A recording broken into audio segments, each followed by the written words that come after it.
Welcome to Traditional Chinese Medicine Acupuncture Theory. My name is Christina Capothanasis. I am a licensed acupuncturist here in Hawaii, and I am a diplomat of Oriental Medicine under the National Commission of Certification for Acupuncture and Oriental Medicine. I am the Executive Director of the Hawaii Oriental Medicine and Acupuncture Association. Today we're going to talk a little bit about the theory behind acupuncture. How does acupuncture work in terms of traditional Chinese medicine theory and Western medical theory? We're going to talk a little bit about the terminology we use to discuss acupuncture, some of the treatment methods that fall under the umbrella of acupuncture, and we're going to share an acupuncture diagnosis and that demonstration with you this evening. First, we'll talk a little bit about the terminology we use to discuss acupuncture. The first word you need to know is qi. It's spelled Q-I. Qi means the energy that flows through your body. Just like the blood flows through your veins and arteries, qi, or energy, flows through something called meridians. These are the channels of energy that run everywhere in the body from head to toe, inside and out. They are similar to the concept of the cardiovascular or nervous system in that they are reaching all over the body, and just like the cardiovascular system, they create a circuit. So as the arteries leave the heart and go to the extremities, and the veins take the blood back to the heart, the meridians carry the energy in a continuous circuit. The meridians run end on end, connecting to each other to create a circuit for the energy flow. Now there are 14 main meridians, and 12 of those main meridians are named after the different organs. We have them for the lung, the large intestine, the heart, the small intestine, the stomach, spleen, liver, gallbladder, kidneys, and bladder.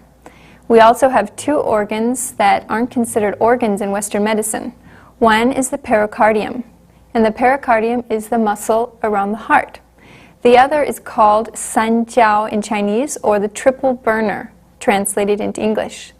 This organ is invisible, and it is responsible for producing energy in the body and controlling water metabolism. Even though we can't see it, it covers all the way from the upper chest down to the lower abdomen, and it divides into 3 parts. This is a very special organ, and they even have a meridian to represent this organ. The 2 meridians that are not named after organs are the renmai, or the conception vessel that runs down the center of the front of the body, and the dumai, or the governing vessel, which runs down the center of the back of the body. And altogether, these create the 14 main meridians. Now, there are more than 14 main meridians, and there are lots of, you can think of them as tributaries or branches off these meridians. The tributaries or branches serve to help connect the meridians to each other, to connect the meridians to the surface of the body, to the skin, to the muscles and the bones, and also to the organs. So it actually turns out like a complex web, just like the nervous system or the cardiovascular system. Now, the way that we use the meridians in acupuncture, we use these main meridians that run near the surface of the body. And along these meridians are several acupuncture points.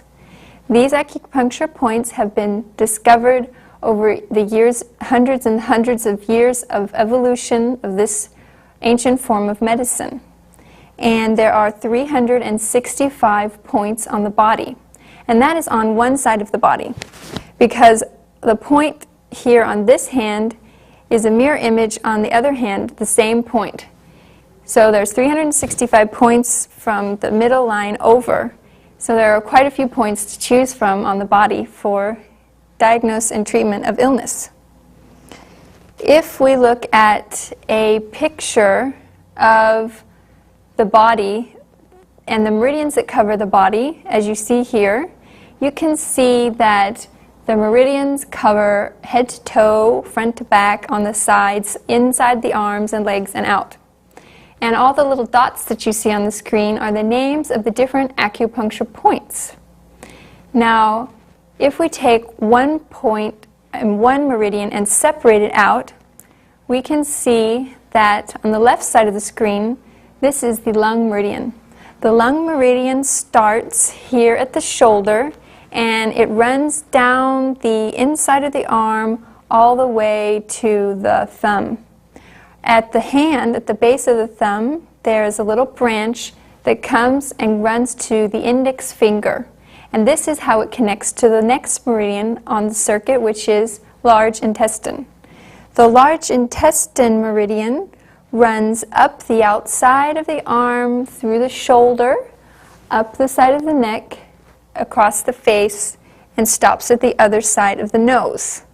Now this has a branch that connects to under the eye. And if you look at the right side of the screen, you'll see that this is where the stomach meridian starts. The stomach meridian will flow all the way from the head, starting under the eye, down the cheek and the neck, running down the chest and abdomen, the thigh and calf, all the way to the toe, where it's going to connect to the next meridian, which is the spleen. We can look at the qi running through the meridians, and we can decide the points according to the different organs or the different functions of the organs. So what we're going to do now is take a little look at the theory behind traditional Chinese medicine. We talk about the qi flow. And if the qi flow is flowing properly, it is not too fast or too slow, too much, too weak, or obstructed in any way, then the body is in perfect health. If they're symptom-free and the patient feels great. We run into problems when this qi is disrupted in several different ways. And if the qi is disrupted, in Chinese traditional medicine, this is the root of all disease. This is how all disease starts, whether we're talking about a common cold all the way to cancer. It all starts from this disruption of qi in the body. If the qi is not strong enough, it cannot help push the blood. The heart is responsible for beating and pushing the blood, but in Chinese medicine we say that the qi or the energy helps the heart to beat and helps the blood to be pushed through our system. If the qi is not strong enough, it also cannot help our organs function at their optimal functioning capacity. When the organs are weak and they're not doing their jobs, we can see a variety of different symptoms arise. Qi is also responsible for warming the body and warming the different organs. If a person with qi deficiency comes in, they might present with the symptoms of always being cold, their feet are cold, or they're sensitive to air conditioning. Qi deficiency that lasts too long can result in yang deficiency, and that will represent these cold symptoms. Qi is also responsible for protecting us against environmental factors that we come into. In Western medicine, they may call these virus and bacteria, and in Chinese medicine, we can call this things like wind, or dampness, heat, or cold. If we talk about a common cold, if you're outside and caught in the rain, we say that you may have caught cold and wind in the exterior of the body. So the qi helps us create a strong defense for the environment that we run into. If the qi is obstructed, then there will be pain in the body. We say if the qi is not flowing smoothly, then pain will present. It can present in any area of the body, in joints, in the chest, in the lower back, menstrual cramps, etc. And the way that we would help alleviate the pain is to unclog or unblock the meridians that have this obstructed qi. So how can we get out of balance? Those are simple factors in your everyday life. For example, if you pay attention to your diet or if you don't. As everybody knows, diet is a very big factor when it comes to influencing our health. Also, how much we exercise or how much we don't exercise. Exercise is one of the greatest tools we have to move the qi in our body. For example, in China, in the morning, if you go to the park at 7, even 6 a.m., 6, 7, 8 a.m., there are all kinds of people there doing Tai Chi Quan, which is a kind of slow exercise movements focusing on moving the qi around in the body. You can see people practicing dancing or qigong, a kind of exercise that helps build up the qi. And this is an excellent way of helping us move our qi other than acupuncture alone. Other factors include environmental factors like the weather or different pathogens that we come in contact with, and the stress load at your work or in your family life. Family and social life can also be big contributors to your quality of qi and the qi flow through your body.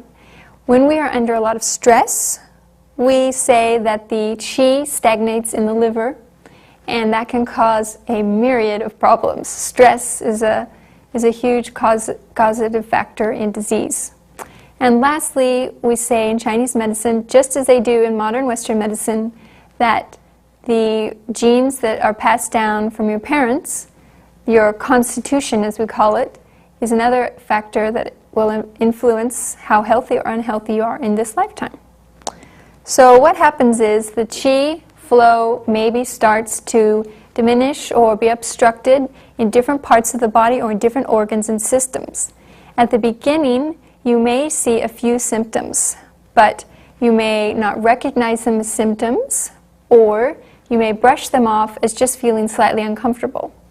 And then the symptoms increase in severity or in number, and maybe it gets bad enough that you want to go see the doctor. And this maybe was when you can say that you've gone from being asymptomatic to having an illness. In Western medicine, the way they explain how acupuncture works is that a needle is inserted somewhere in the body, and through a complex nerve signal transmission, this signal comes to the brain. And our brain processes this signal and sends out through more nerve signals or complex chemical reactions a message to the body to change and make a change to alleviate or relieve some symptom or condition in the body. Now, the exact mechanism or process of how this works is still not understood, but some researchers have pinpointed a few chemical reactions or a few changes that happen in the body due to acupuncture. The first is when needles are inserted into the body releases a natural painkiller called endorphin. And this is one way that acupuncture, the pain management aspect of acupuncture, is explained. They have also done research to show that acupuncture can bring the hormones back into balance naturally. Other studies show that acupuncture can help increase the digestive function and stimulate the function of the liver. So how do we stimulate these points to bring about good changes in the body and relieve the symptoms?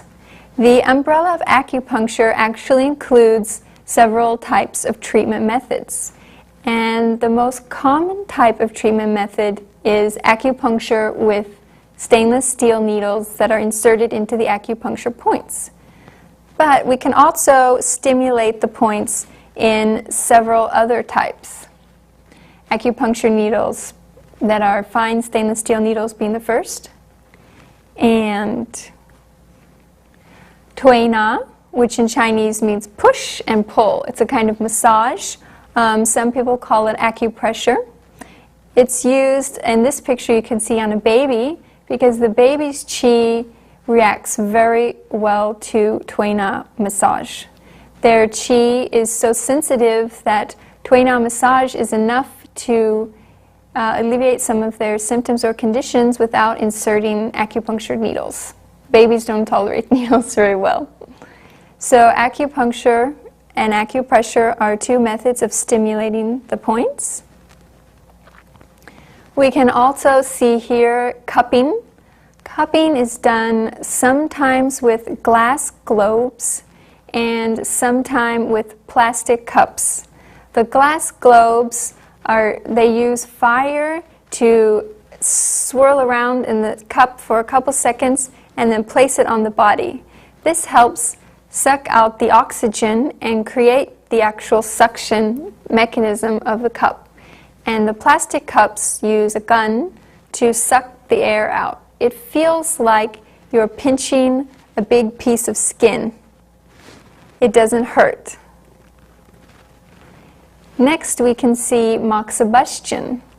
And moxibustion is a stick of herbs that burns like incense. This herb is made up of an herb called Ai, and this herb was chosen for its properties. This herb can also be taken in a formula and you drink the decoction. The properties of this herb are warming and promote circulation of the blood and the qi. So since we say that pain in the body is usually caused by obstruction of qi, this treatment mechanism of using this incense stick, we light it on fire and then it's warm and it burns slowly and evenly. It can help stimulate the energy to start flowing again and warm up the meridian or the acupuncture point or points that we're working on. We can also add a little bit of electric stimulation to the heads of the needles. Now the frequency used in this stimulation is very, very low and it is not painful. It feels like a little jumping or twitching sensation, and we can adjust the strength of the electricity to each patient's requirements. We will also put something called ear seeds on a person's ear. Auricular acupuncture or ear acupuncture is similar to reflexology. We put these stickers at different places that correspond to different places on the body, and they stay on the ear for about 3 to 4 days, constantly stimulating and helping that area of the body to heal. Now if you look at this picture, and I have a little model of an ear here, the bottom of the ear is representing your head. So they have your eyes, your ears, your tongue, your different parts of your head on the bottom of on the lobe of the ear. As you move up onto the inside of the ear, this is where all of your internal organs are located. And at the top of the ear is, all the way up to the top is your feet. So it's sort of like a person turned upside down, where the head is at the bottom and the feet are at the top. And these points are used frequently in Chinese medicine to help stimulate the points, especially between treatments. Today we are going to do a little demonstration for you, and I have asked a guest to join us to be our model.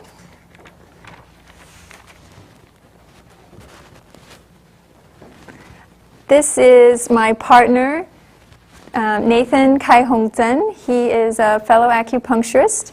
He's a licensed acupuncturist here in Hawaii, and he is also a diplomat of Oriental Medicine with the National Certification Commission on Acupuncture and Oriental Medicine.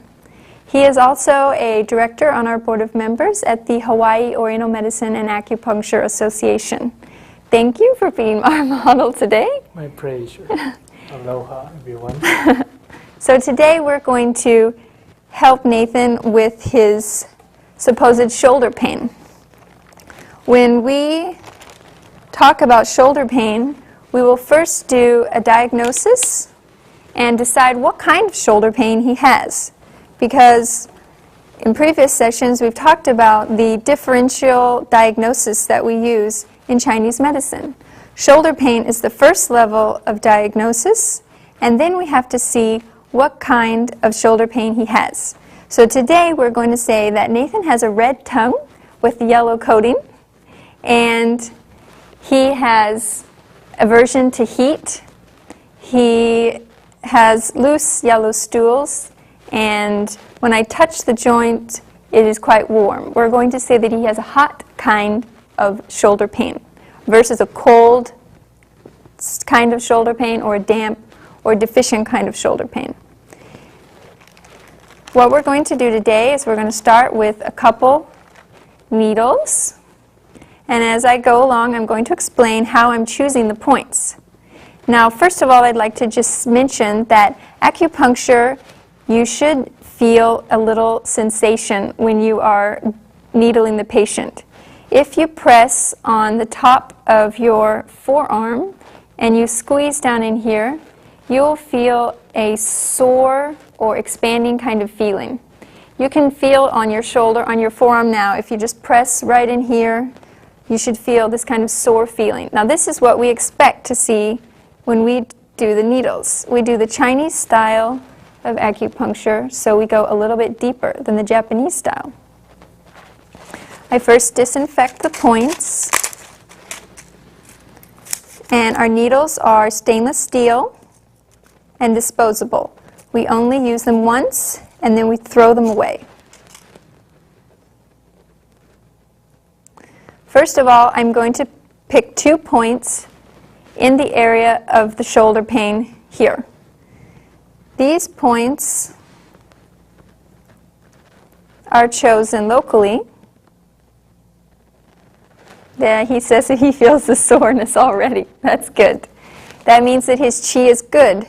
Some people don't feel the soreness at all, and we have to give lots of stimulation. That means that they have quite deficient qi. Okay, he feels that too.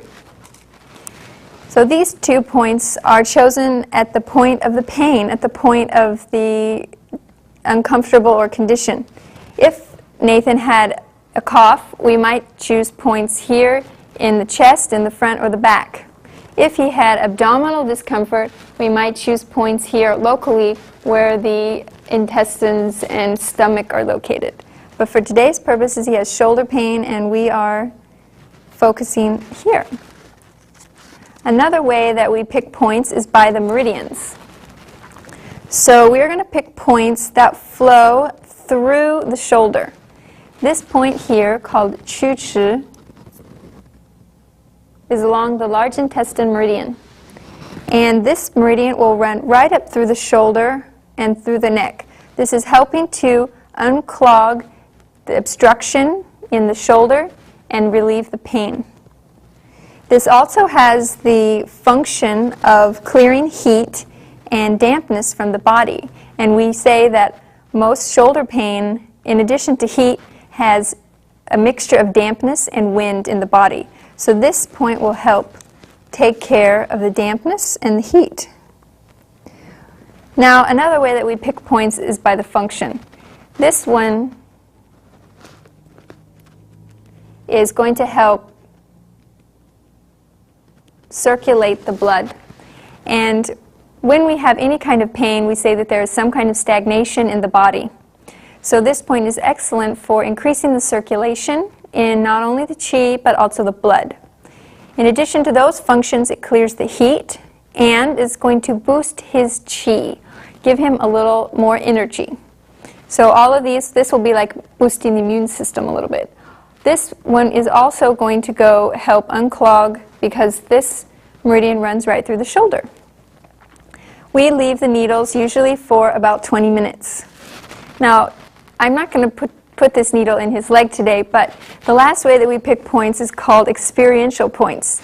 And in his calf, there is a point that has been found over the centuries and centuries that traditional Chinese medicine practitioners have been working and finding new points. So this point in the calf is found to be extremely good for shoulder pain.